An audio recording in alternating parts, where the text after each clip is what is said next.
Le Machar, est-ce qu'il est ou il sera Breslev?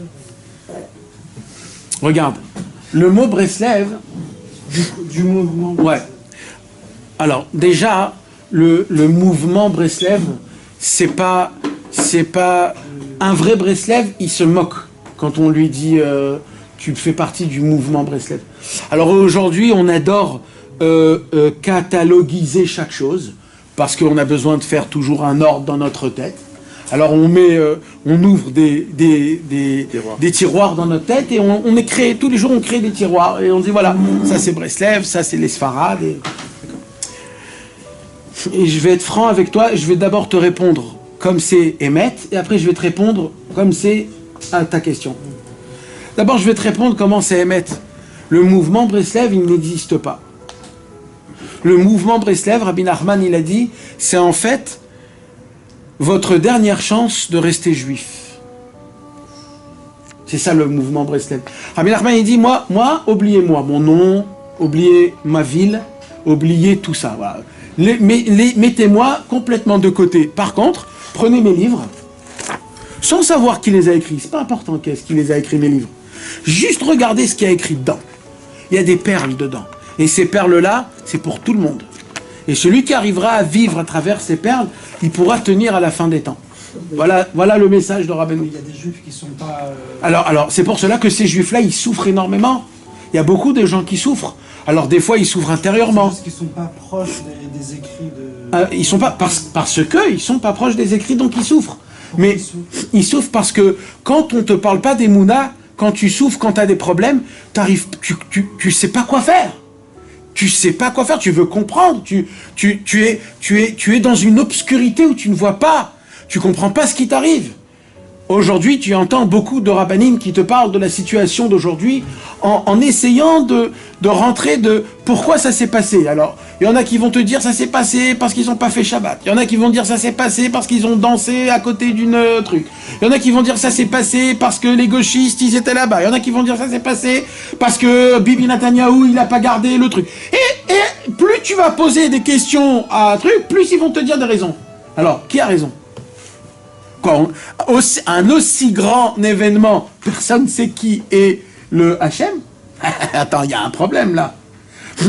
Alors toi, dans ta tête, tu es chez toi à la maison, tu entends tout ce qui se passe, tu dis, oulala Hachem, qu'est-ce qui se passe? Et là, tu as des rabbinim qui viennent et ils vont te dire, ah, il y a des très grands décrets dans le ciel, et c'est très grave, et chacun, il va dire, mais tu t'imagines quand j'entends cette ligne, moi, chez moi à la maison, je rentre dans ma couette, et je dis, écoutez les gars, réveillez-moi quand tout est terminé.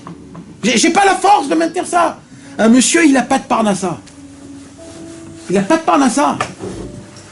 Sans les conseils de Rabbi Nachman, tu ne peux pas tenir, tu ne peux pas rester normal, tu ne peux pas avoir le sourire, tu ne peux pas te lever le matin et mettre les tefs, tu ne peux pas manger normalement, je te parle physiquement, tu ne peux pas tenir sans Rabbeinu quand tu n'as pas de parnassa.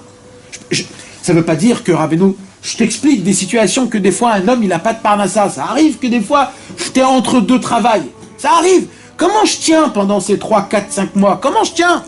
Sans Rabbeinu, je tombe.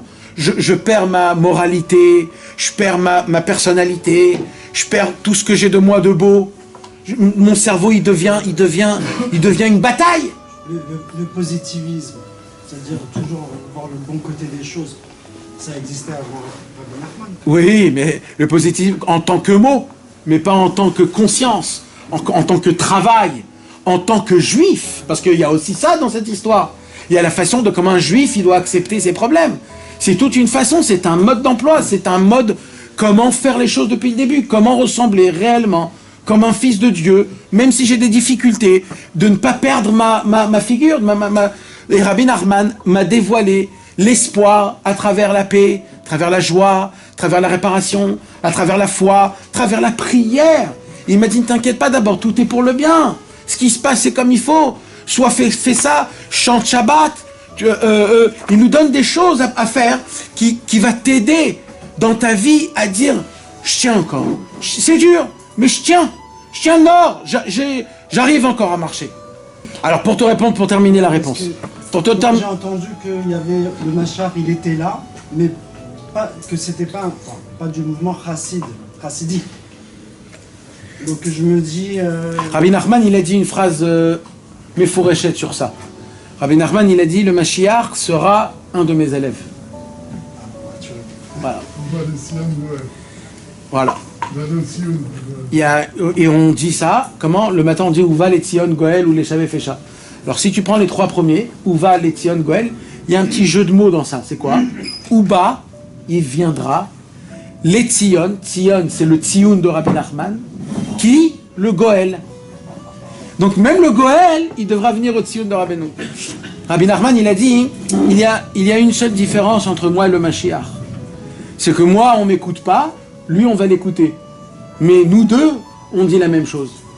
Ça veut dire que quand le Mashiach viendra pour réparer le monde, il va pas venir avec des nouveautés. Il va venir, il va nous dire « En Yehush Ba'olam », le désespoir n'existe pas. Il va répéter les mêmes phrases, parce que c'est ça les limoudim du Mashiach.